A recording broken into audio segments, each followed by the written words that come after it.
Olá a todos, bem-vindos à primeira edição do Filarmónicas à Conversa, comigo, Débora Bessa, com dois ilustres convidados, Renato Tomás e Óscar Saraiva.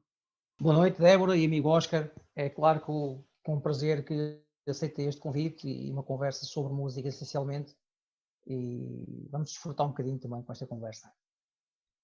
Olá, Débora, tudo bem?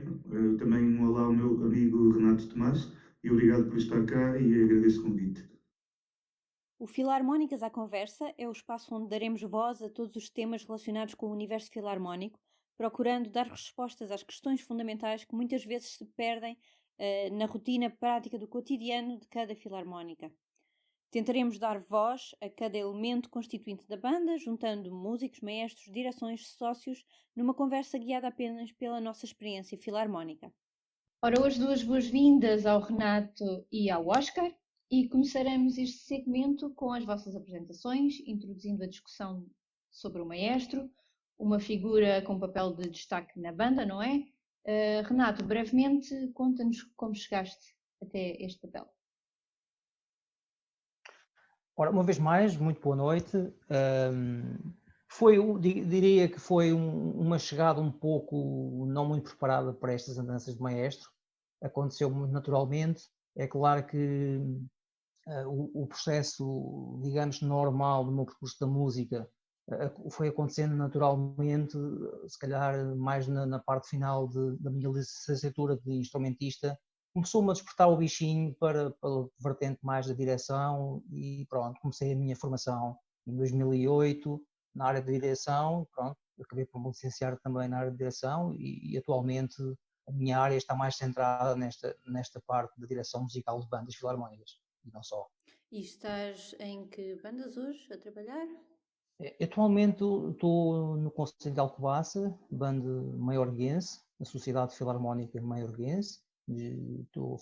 Vou iniciar o meu 5º ano, tenho feito alguns projetos muito interessantes com o grupo, é muito jovem, tem muitos alunos da Academia de Música de Alcobaça, mas é uma banda centenária com muita tradição também na região Cister. No ano passado fizemos digamos que foi se calhar talvez o projeto mais ambicioso da banda.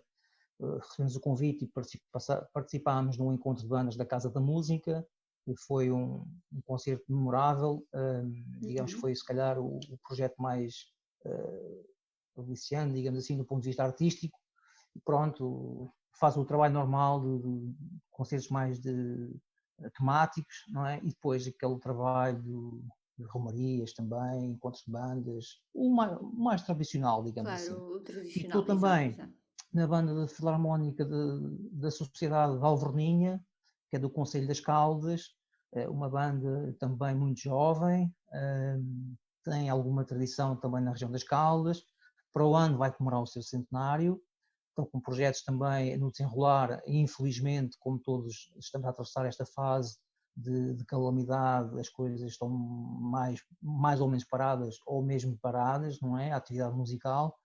Mas, em todo modo, estamos a preparar o centenário, onde está programado, vamos ver, mas creio que sim, gravámos o CD no final deste ano para depois a sua editação e publicação no centenário, e também a edição de uma publicação de um livro, digamos assim, para publicar toda a história, artigos, toda a comunidade associativa, e vão ser assim os grandes projetos neste ano e o ano que vem. Que bom. E Óscar, fala-nos sobre a tua banda e sobre ti. Ok. Olá, Débora. A minha chegada a maestro, era essa a pergunta, certo?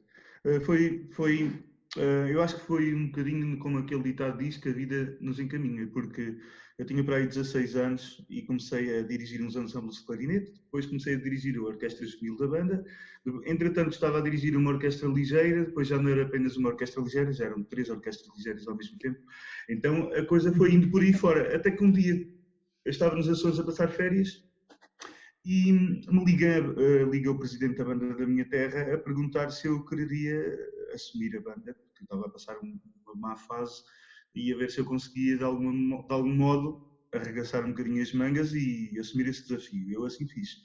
Foi a banda da Quinta de Picado. Entretanto, comecei a estudar direção, comecei a participar em masterclasses, comecei a conhecer, a estudar e chego hoje em dia à banda alvarense. É uma banda em Águeda, também é centenária, teve a sua fundação em 1905. Aliás, é uma das 5 bandas de Águeda, porque, como sabem, é um local geográfico que tem, talvez num raio de 20 km a partir de Águeda, tem 5 ou 6 bandas. Há muito dinamismo. É Sim, privilegiado. é um local privilegiado. Há muitos estudantes na música, há muita gente nos conservatórios. Cada banda é muito grande e é uma zona muito rica e dinâmica em termos filarmónicos.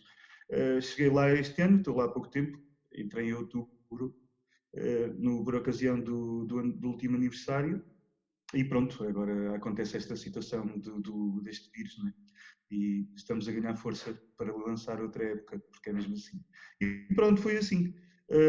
Cheguei à banda alvarense, entretanto já tenho no percurso que fiz muitas masterclasses também com outros professores e mestres, dirigi muitas orquestras profissionais e semi-profissionais nessas masterclasses, e isso foi tudo uma experiência muito enriquecedora para aquilo que eu sou hoje. Não sou um produto acabado, tal como nenhum maestro é, mas é um produto sempre em desenvolvimento, acho que devemos ser. E falando nesse percurso, o que é que achas que pode ter sido, o que é que terá definido melhor a tua aprendizagem de direção até agora? Bom, eu acho que há um outro lema pelo qual eu me rejo, que nós, para nos tornarmos uns bons mestres, eu acho que nós, acima de tudo, temos de ser uns bons, barra, grandes músicos. Temos de ser bons músicos, temos de saber tratar a música. E isto foi um bocadinho também, foi um bocadinho encaminhado, porque eu fiz o meu mestrado em clarinete, via ensino, e assim que eu terminei o meu mestrado via ensino em clarinete, concorri ao mestrado em direção, entretanto. Também concorri a um doutoramento em direção, fiz o primeiro ano, entretanto congelei. E entretanto agora estou para fazer uma pós-graduação em direção de orquestra de sopros em Maastricht. E eu acho que isto tudo foi se encaminhando. Acima de tudo, o que me fez um bocadinho querer estudar e querer abrir os meus horizontes e não ter aquele receio de ir para o estrangeiro uma semana, ou para a Inglaterra, ou para a França, ou para os Estados Unidos, ou inscrever-me em concursos, foi mesmo, se calhar, as aulas que eu tive na Universidade a ver com o professor André Granjo, porque ele tem muito conhecimento e conseguiu de alguma maneira incutir-me, a mim e aos alunos que ele tem, o open mind, por todas as histórias que ele já teve, por tudo aquilo que ele passou. Eu acho que foi um bocadinho assim. Foi na Universidade em Aveiro e também foi nas masterclasses, porque as masterclasses são essenciais. O percurso do maestro tem de ter obrigatoriamente masterclasses, cursos, porque conhece outras pessoas, conhece outras formas de ver a música. Com certeza o Renato estará completamente de acordo comigo. Eu acho que é essencial. E foi assim, basicamente. Ainda estou, como eu te disse, em desenvolvimento, e eu acho que nós próprios mestres temos de querer, porque se nós não quisermos, nada vem ter de mão beijada, nenhuma habilidade vem ter de mão beijada à nossa mão. Claro, já sabemos isso de sermos músicos, não é? Já estamos habituados ao trabalho e à resiliência. Hum, Além de masterclasses, contactos variados e o máximo possível, realmente que conteúdos, que literaturas é que vocês acham e aconselham a que se procure neste caminho? Olha, há um livro muito interessante do maestro do Félix Auschwitz, é um maestro suíço, ele vem com alguma regularidade a Portugal,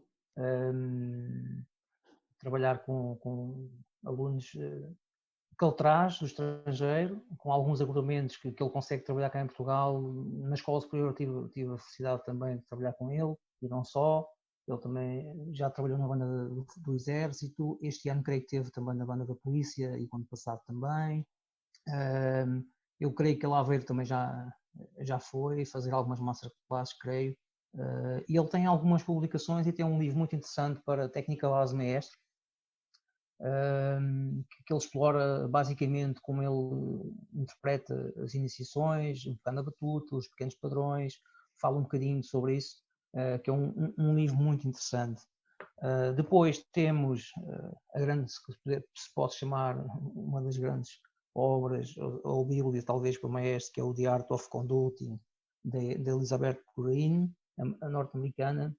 É um livro mais com muitos conceitos, não é?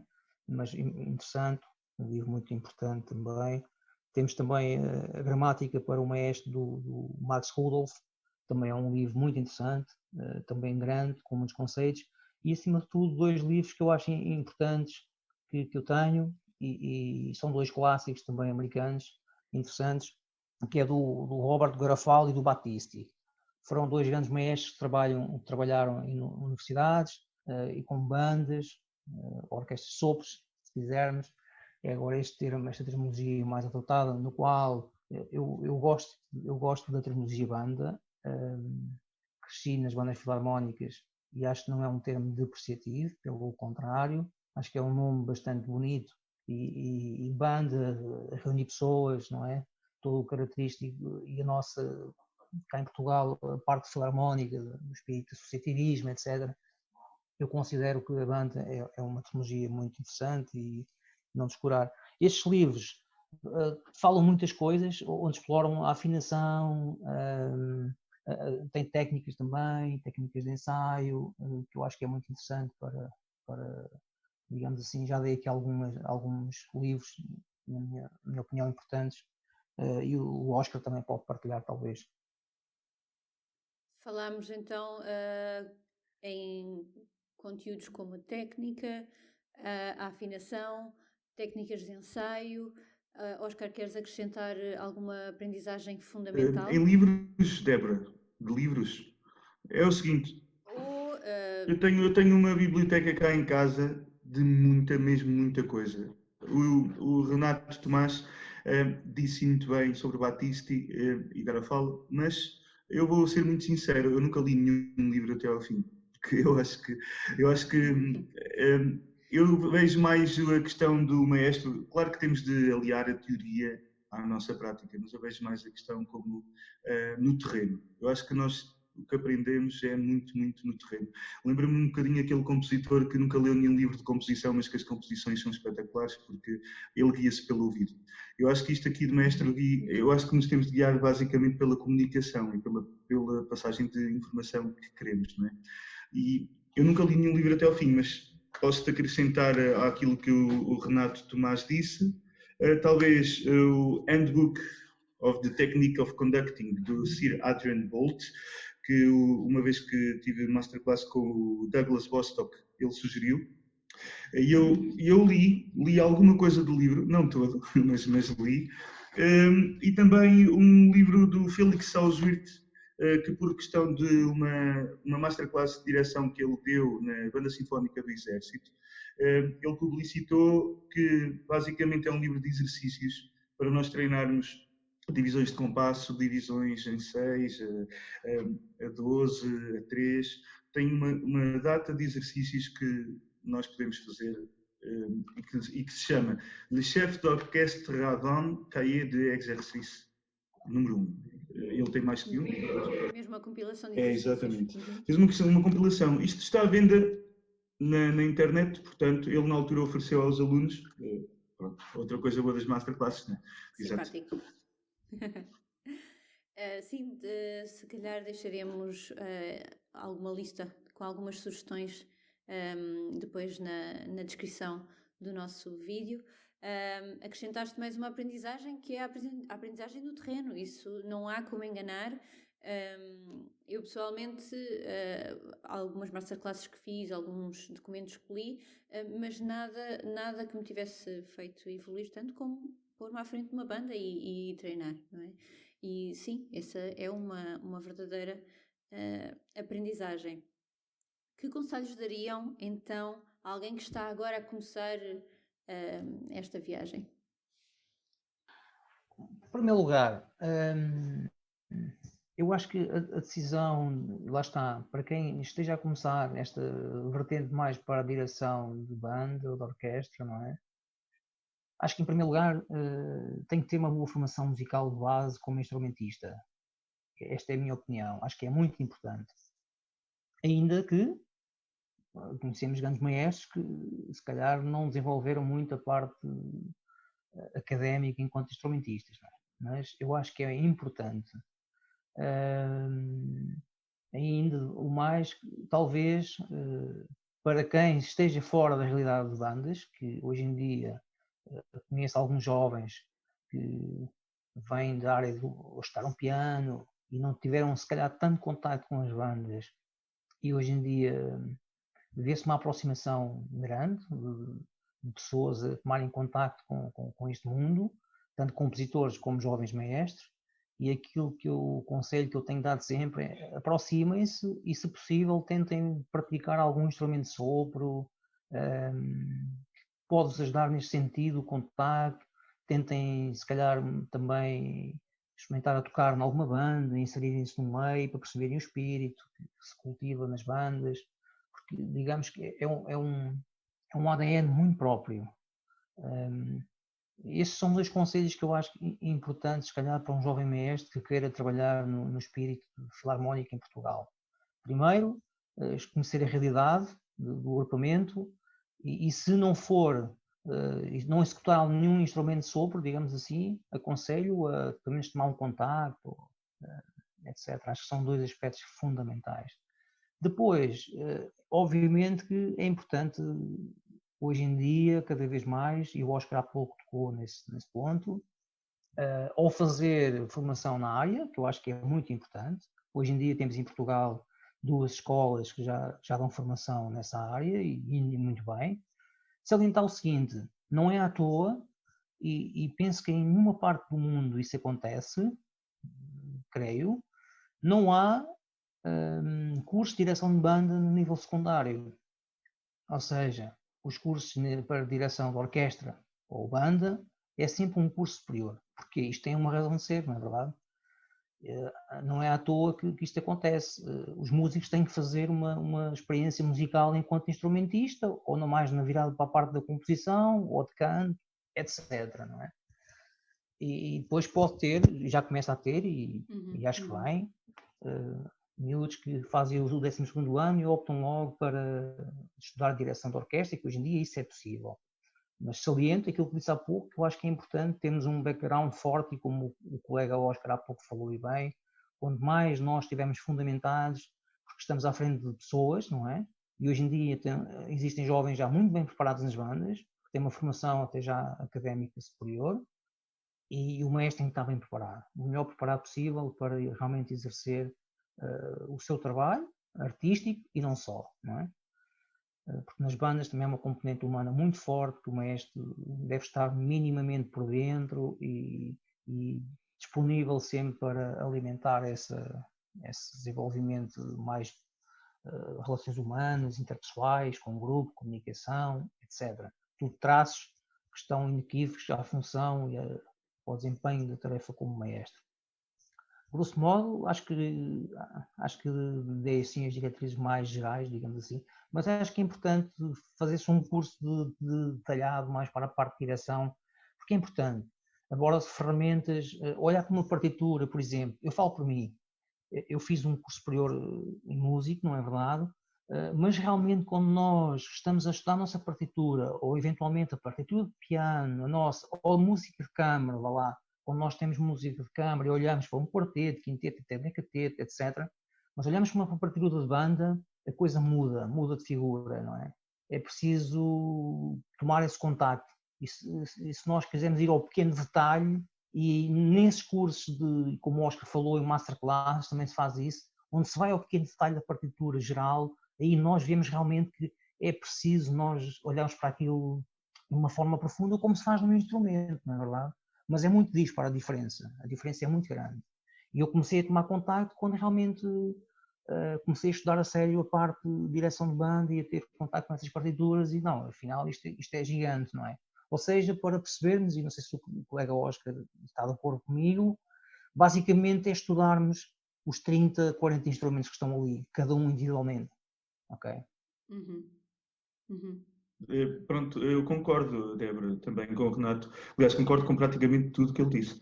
Eu acho que nós, os conselhos que daria para alguém se tornar maestro, eu acho que, tal como ele disse, temos de saber formação musical, temos de saber tocar um instrumento.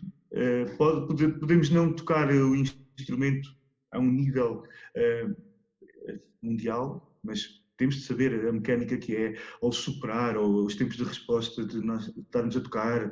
Temos de estar em algum grupo, temos de saber o que é estar a tocar em grupo, não é?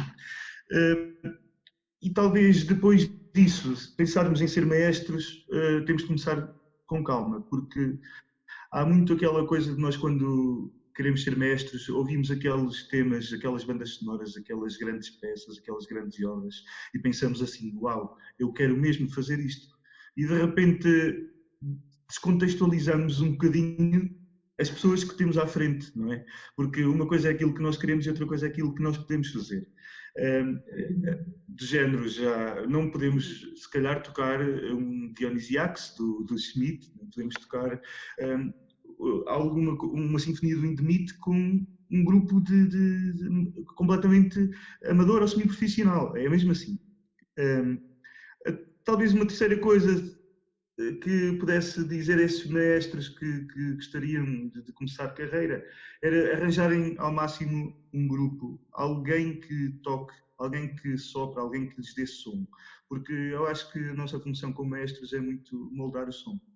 E se nós só lermos livros e não tivermos nenhum som a vir para cima de nós, para nós, com o nosso gesto, com a nossa presença, de alguma maneira, conseguirmos comunicar e alterarmos aquilo que vem, penso que irá ser um caminho muito, muito mais difícil. E tal como o meu colega Renato Tomás disse, ter formação na área, porque se nós temos isto de ter um som a ir para cima de nós, conseguirmos moldar, acho que nós devemos procurar logo a formação na área, ou cursos, masterclasses. Eu até diria que, se calhar, antes de enveredar para um ensino superior em direção, deveríamos fazer uma masterclass, 2, 3, para perceber se estamos capazes de assimilar os conhecimentos, de ter alguma coisa mais a sério, não é? Sempre as masterclasses antes de cursos superiores, porque se nós vamos para um curso superior, podemos também consolidar com masterclasses, obviamente, mas se tivermos antes, talvez ajude a que o curso superior seja feito com outra orientação e outro foco. E essa é a minha opinião. Acima de tudo, aquilo que eu retiro do que vocês disseram é, tal como no instrumento, conhecer a linguagem. Estar dentro da linguagem para depois ser capaz de aplicá-la, de moldá-la no trabalho que for feito, não é? E no instrumento é a mesma coisa. Se nós não conhecemos a linguagem do instrumento, e aqui temos 30 instrumentos, como estava o Renato a dizer, que temos de conhecer minimamente. Sim, desculpa interromper-te, e ainda há uma questão, porque o ensino superior é importante nisto, que foi como o Renato disse, que temos uma partitura, imagina que tens 30 linhas de instrumentos para ler, ou mais, e de repente tens a partitura toda em dó, de repente tens uma trompa a errar uma nota e de repente tens de dizer, esse Fá é Fá sustenido, e de repente tens tudo em dó, tens de fazer as transposições, como é que isto é, não é? Isto é realmente um mundo em desenvolvimento, é curioso, mas temos de ter preparação. Se o maestro que estiver à nossa frente não tiver preparação, não irá fazer boa música, de certo. É isso que eu acredito. O conhecimento teórico tem de ser a base, não é? O conhecimento teórico, digo, de formação musical, dessas questões que aparecem no dia-a-dia dos ensaios, não é? Da preparação de um programa, tem de ser baseado nisso, parece-me. Débora, deixa-me só acrescentar, eu acho que isto é importante, o Oscar tem toda a razão, estou completamente de acordo com ele, mas só para complementar o seguinte, que eu não referi, o Oscar também não referiu, o repertório, porque nesses cursos também nós estudamos o repertório. Como que vamos tirar um curso do nosso instrumento, estudamos o repertório do nosso instrumento, não é verdade? E aqui, essencialmente, é importante estudarmos o repertório, os vários géneros, as várias épocas, os vários estilos, as grandes obras, o porquê, como é que aconteceram, E isso é importante para depois, como o Oscar dizia e bem, nós contextualizarmos e formarmos aquilo que é o nosso som para a banda, aquilo que queremos, não é? Se calhar o Oscar faz um determinado repertório com a banda dele, se calhar eu faço diferente na minha, por vários fatores de banda ou não, mas porque nós somos pessoas diferentes, não é? Não, naturalmente. E isso também acho que é uma questão muito importante a ter em conta.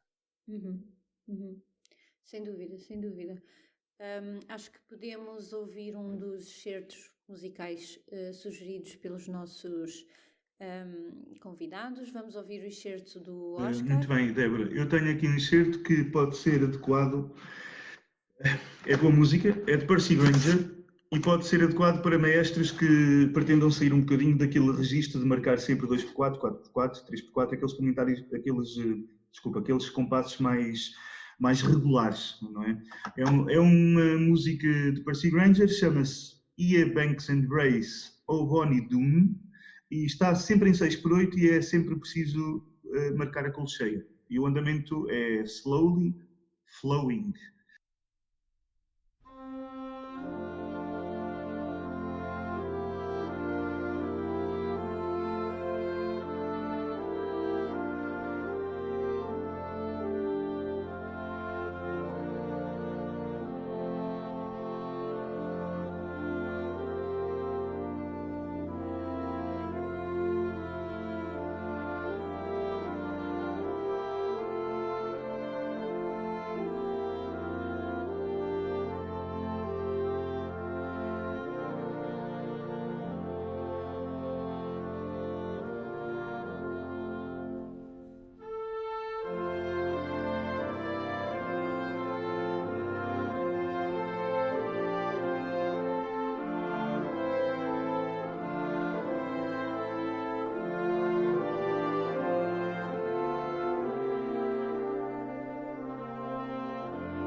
É uma peça em 6x8 de início ao fim, flowing, com acelerações, com reduções de andamento, e eu acho que pode ser muito interessante para maestros e até para bandas que pretendam trabalhar a expressividade e também trabalhar a subdivisão de compasso a 6. Eu acho que isto é importante. O que eu mais gosto é a densidade musical, mas isso é Percy Grainger, normalmente tem uma densidade incrível. Cores, não é? Cores. Cores, sim, Yeah. verdade. É. Bom, avançamos. Vou-vos perguntar agora como é que vem o vosso papel de maestro e nesta parte refiro-me apenas a questões de direção, quando sobrem ao palanque de uma banda, quando estão à frente de uma filarmónica. Qual é o vosso papel? É inspirar os músicos? É fazer um som? Passar a visão do compositor do papel para a realidade? Satisfazer o que o público vos pede? Qual é esse papel? Pronto, Débora, eu acho que o papel do maestro, acima de tudo, quando está em cima do pódio, é mesmo a condução da música, a interpretação. Débora, em ensaio ou em concerto? Ambas. Mas é que isso, pois, pode ser diferente. Bom, Débora, eu acho que é assim, em duas situações, falando sobre a situação de ensaio e sobre a situação de concerto, muito rapidamente, eu acho que o papel do maestro em ensaio reveste-se de mais variáveis, não é? Nós, ao mesmo tempo que temos de motivar, temos de inspirar, temos de compreender, temos de ser um bocadinho, por vezes, Temos de ser compreensivos para alguma coisa que não esteja a correr bem e termos a paciência necessária para alterar. Acho que temos de, em ensaio, o nosso comportamento, o nosso papel tem de ser, eu penso assim, tremendamente ativo, enérgico e dinâmico. Temos de saber exatamente aquilo que nós queremos, temos de saber exatamente o que queremos quando mandamos os músicos parar, temos de exatamente saber o que é que vamos pedir assim que há uma quebra de som. Porque não raras vezes eu como músico sentia que o maestro pedia para parar, parávamos, mas entretanto há aquela questão de ir ver a partitura, folhear para 3 ou 4 páginas para trás, ou 4 ou 5 para a frente, pensar, dizer aquele normal, vamos daqui por causa disto. E eu acho que isso tudo pode quebrar um bocadinho o ritmo de ensaio. Não quer dizer que por vezes não seja necessário que o maestro também perceba que o ensaio está a ser demasiado exigente e baixe um bocadinho a fasquia da exigência para que as pessoas também descomprimam. Temos de perceber esses momentos. Em cima do palco e em cima de um pódio em concerto, temos de tentar que a música flua ao máximo, temos de saber inspirar e temos de fazer com que todos os músicos consigam transcender.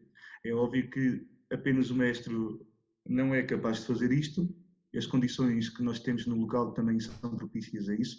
É muito difícil, digo eu, haver transcendência num coreto a apanhar chuva ou num coreto a apanhar sol, não é? No entanto, com as condições ideais, eu acho que o mestre tem de tentar ao máximo que haja essa transcendência. Tem de saber inspirar os músicos e tem de saber dirigir à maneira com que a música flua e não a pare e não a impeça. Certo. Boa, Oscar, eu concordo com o que o Oscar disse. Também não vou estar a repetir, mas sim complementar algumas coisas que eu acho que podem ser importantes. Realmente em ensaio, dar duas breves palavras que podem, para mim, diferenciar o que é que poderá acontecer em ensaio e em concerto. Digamos que em ensaio o maestro, se calhar, tem um papel mais controlador do próprio ensaio e toda aquilo que está a acontecer na partitura e o som, tecnicamente, o que é que está a acontecer. Controlar, digamos assim, para resolver problemas.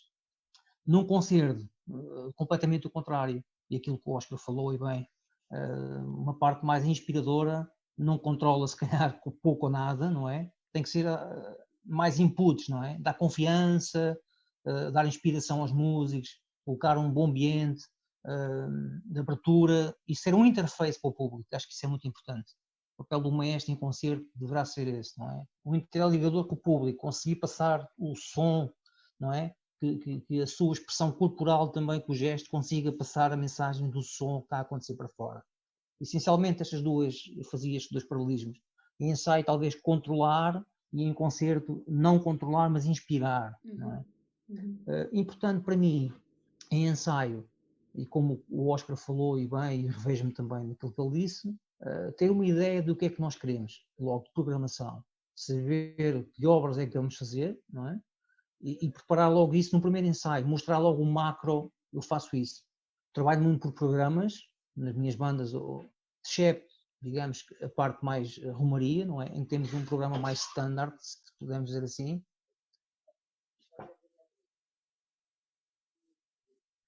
Um programa mais standard, mas quando fazemos programas mais temáticos, apresento logo a temática que vamos fazer, o programa, e fazer logo uma macro daquilo que irá ser. E ter uma ideia concebida logo à partida, mostrar logo aos músicos qual é que é a minha ideia musical. E depois vamos partindo passo a passo a construir as coisas como se fosse um puzzle, digamos assim, não é? Como sabem, eu penso que é transversal às vossas bandas, nas bandas do trabalho, uma vez por semana, o ensaio, e concordo plenamente com aquilo que o Oscar disse. Tentar evitar os tempos mortos o máximo possível no ensaio, aquelas 2 horas de ensaio, tentar rentabilizar ao máximo aquelas 2 horas de ensaio, e pronto, acima de tudo isso, ter uma ideia clara do repertório, a melhor preparação possível para chegar lá e estar preparado, não é? É óbvio que aquele plano ideal que nós traçamos, muitas das vezes vamos alterá-lo, obviamente, temos que estar logo preparado para isso também, e depois ir reformulando os planos de ensaio e ir construindo, digamos assim, a parte técnica, performance mais expressiva também, rítmica. Eu alerto para isto, muito importante a percussão. Eu lembro quando era jovem e estava nas bandas. Hoje em dia o papel do maestro tem que ser muito importante também nesse campo. Tem que estar muito preparado para o naipe da percussão, que hoje em dia é gigante, tem N instrumentos que nem todos dominamos, obviamente, temos que ter essa humildade para tentar perceber como é que aqueles instrumentos funcionam, porque quando nós estamos a ensaiar temos que ter a noção de como é que as coisas vão funcionar com aquele determinado instrumento A, B, C ou D. E já obras no nível 2, 3, 4 já têm muitos desses instrumentos e temos que ter em consideração se a nossa banda os tem, se resulta tocar aquela obra sem aquele instrumento, muitas das vezes não resulta, não é verdade?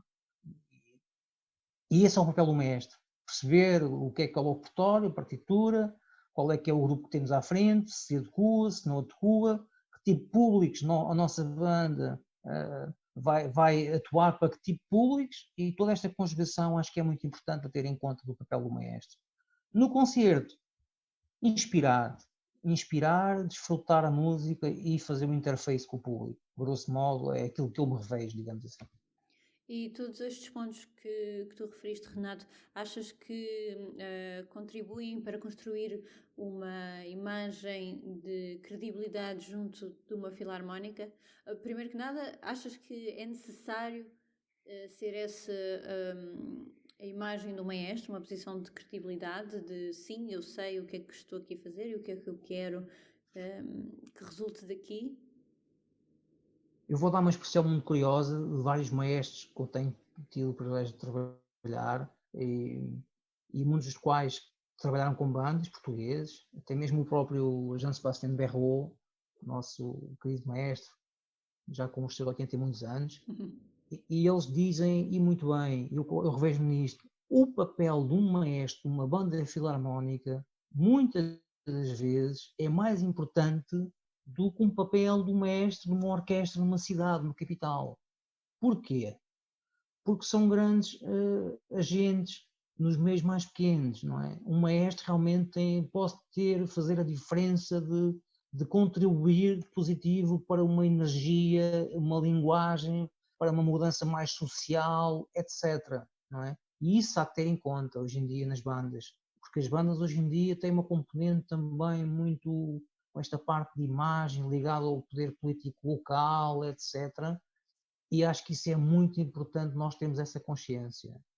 E por isso é que eu digo e reforço, e aquilo que o Oscar falou, é muito importante o maestro se formar na área, estar muito bem preparado tecnicamente, mas também ter esta parte em consideração mais social também nas pequenas vilas, cidades, aldeias, o que seja, não é? Que é a parte de interface com toda a comunidade que afeta essa filarmónica, está sempre ligado a uma instituição de sociedade, não é verdade?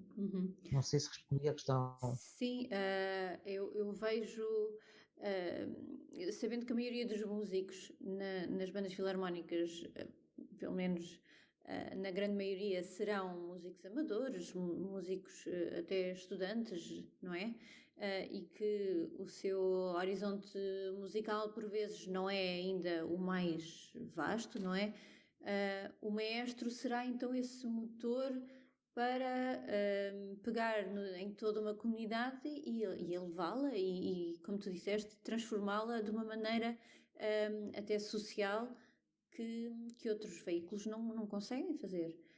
Eu acredito que sim, eu acredito que sim.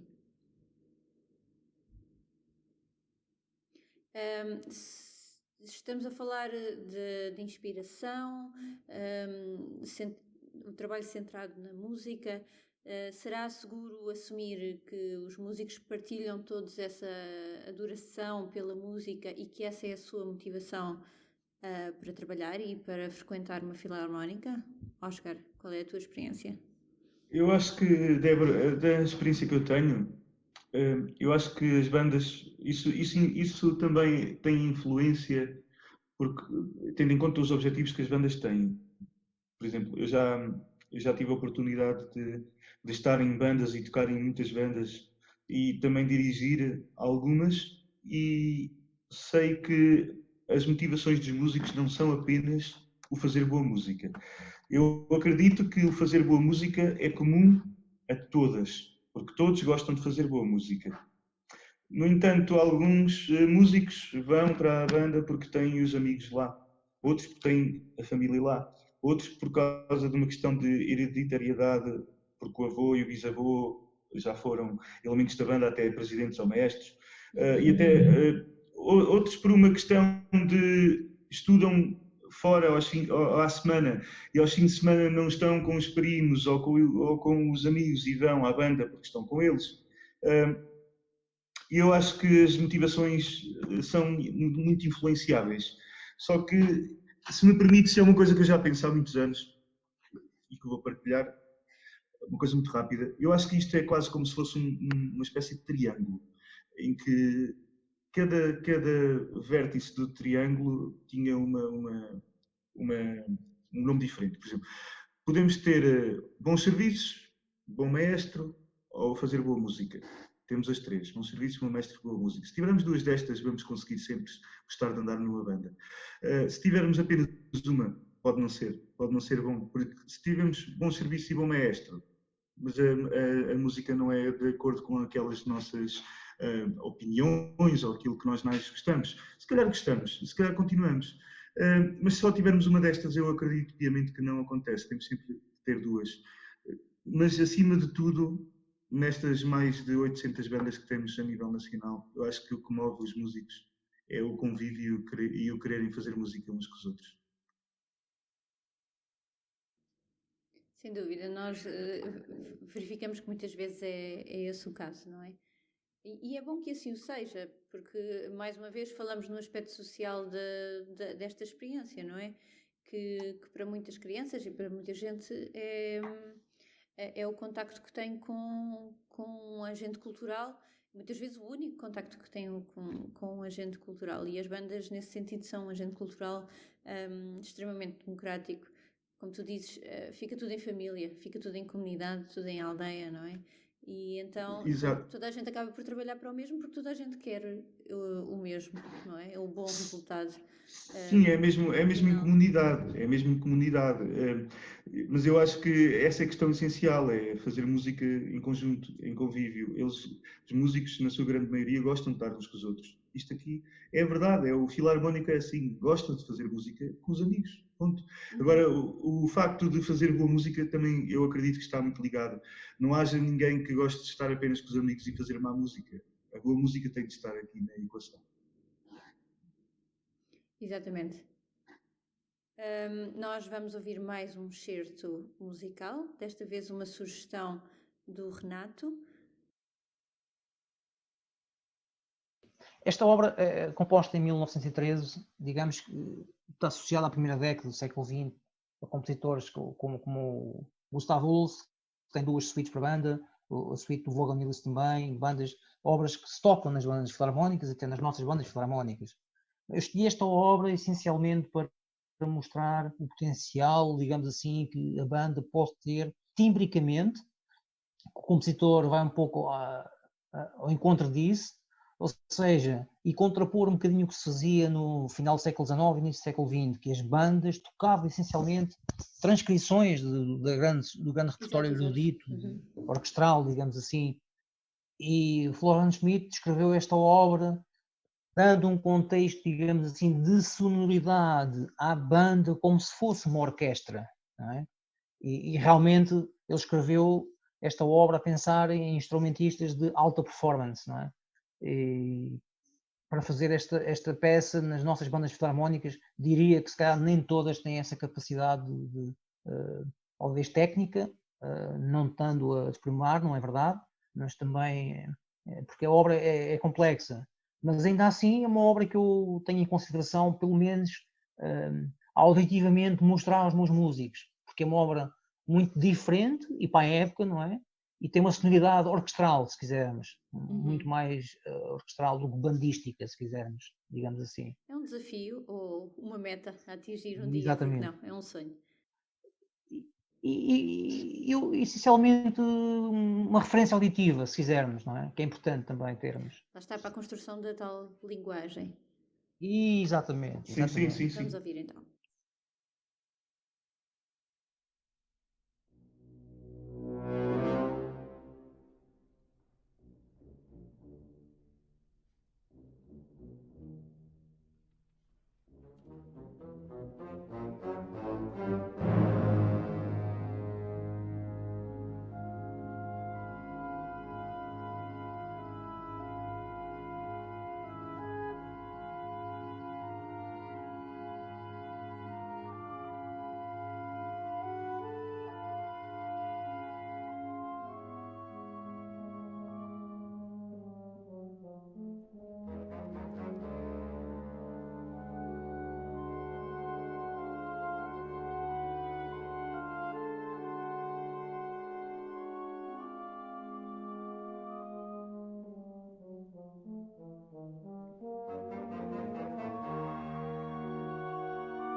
Esta é uma masterpiece. Uma masterpiece mesmo. E começa logo, curiosamente, com os graves. É um instrumento que ele dá muita importância, que nas bandas muitas vezes escura-se os graves, os tubos, não é verdade? Ouvimos um certo de Dionysiac, de Florence Schmidt, uma peça emblemática, sem dúvida, embora talvez um pouco utópica para para o contexto típico da típica banda filarmónica, como já falámos. Estamos quase a chegar ao fim da nossa conversa, portanto vou fazer a última grande questão da nossa temática sobre o maestro, que temos estado aqui a discutir, e vou-vos perguntar então o que é que faz um grande maestro de uma banda filarmónica? Bom, Débora, é assim, na minha opinião, o que faz com que um grande maestro seja um grande maestro e seja diferente para melhor dos outros e que seja muito bom é o fator de inspiração dos músicos.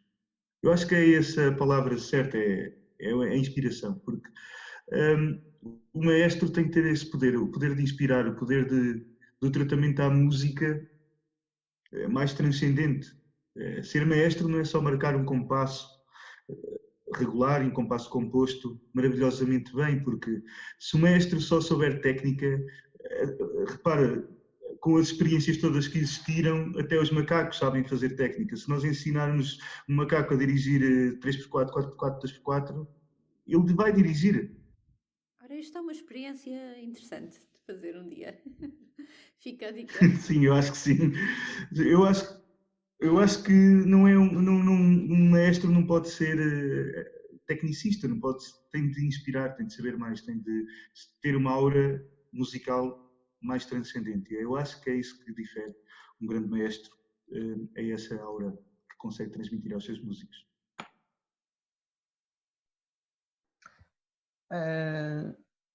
para mim, o que é um grande maestro, uma banda filarmónica? É essa a questão, certo?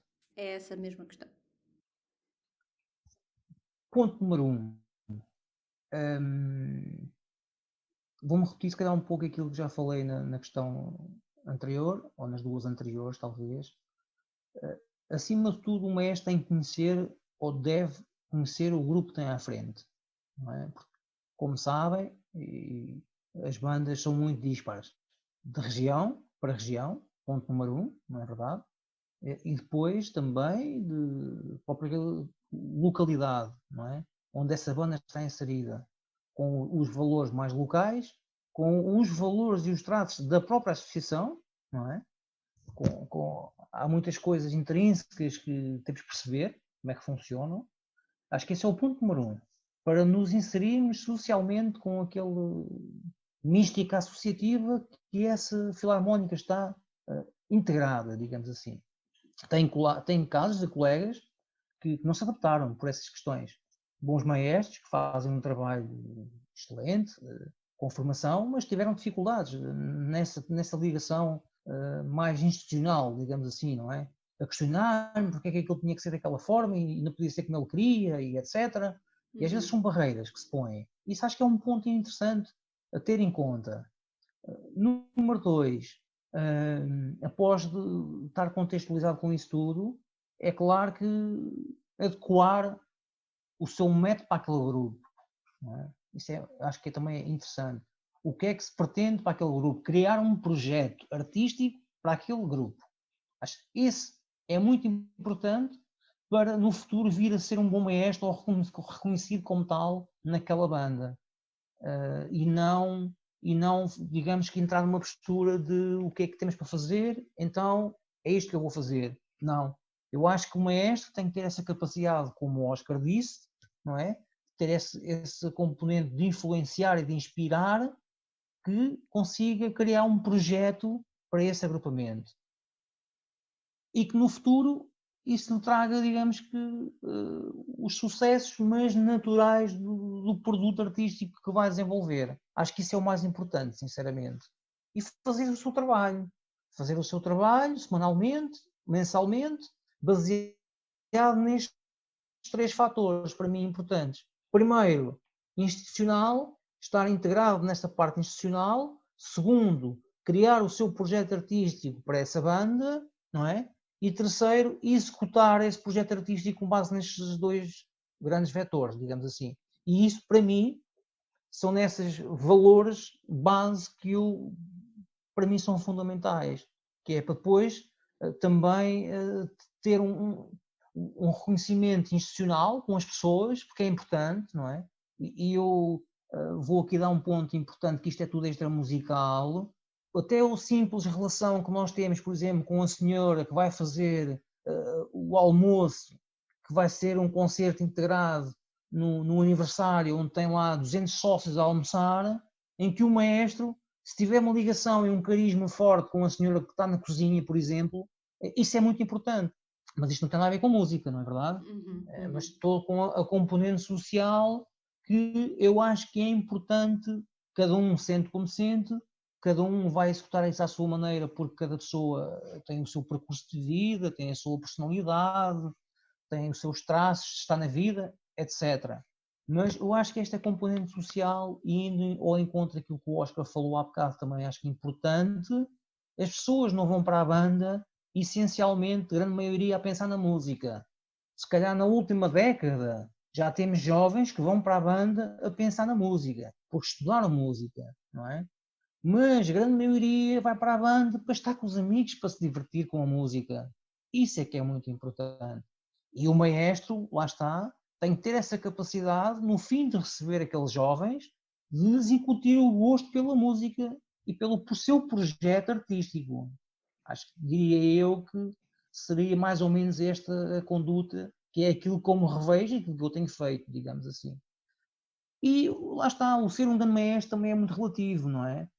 Essencialmente, para nós conseguirmos ser um grande maestro, na minha opinião, é a minha modesta opinião, temos de trabalhar estes status base, digamos assim, e são os outros que vão valorizar essa nossa questão de ser grande maestro ou não. Não podemos ser nós a dizer às pessoas que eu sou grande maestro. Eu acho que somos nós a planear isto tudo de base, não é? A trazê-los para o nosso lado e ao mesmo tempo nós darmos às pessoas o nosso projeto artístico, estando sempre ligado com uma componente muito social e muito humana com as pessoas. Grosso modo é isto que eu acho. Eu também. Concordo São duas inteiramente. dimensões que estão unidas, não é? E que realmente vemos que uma sem a outra não funciona, não é? Portanto, concordo totalmente. Um dado muito interessante que eu gostaria, só para terminar a minha intervenção, e isto não é uma crítica, mas é apenas mais um parâmetro que eu acho importante no qual eu me rejo, digamos assim. Na minha opinião, os maestros não têm que ser insubstituíveis nas bandas e nas instituições onde estão. São mais uma pessoa importante, obviamente, toda a sua estrutura tem a sua importância nos seus diversos níveis.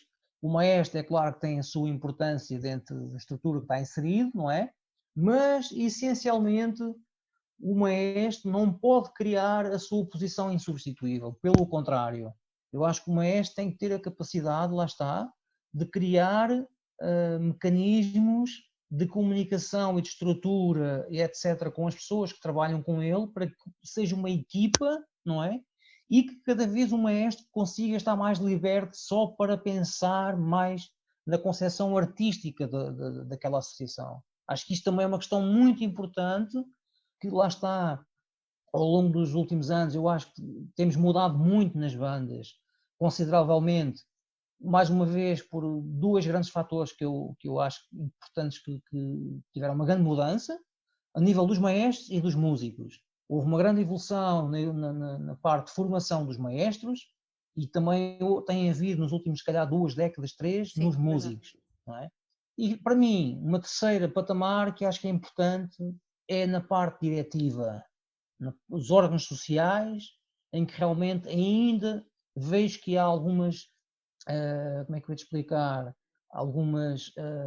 Eu estou a perceber o que tu estás a querer dizer. Eu, para mim, como é que eu vou te vejo mais explicar? como falta ainda de regulamentação.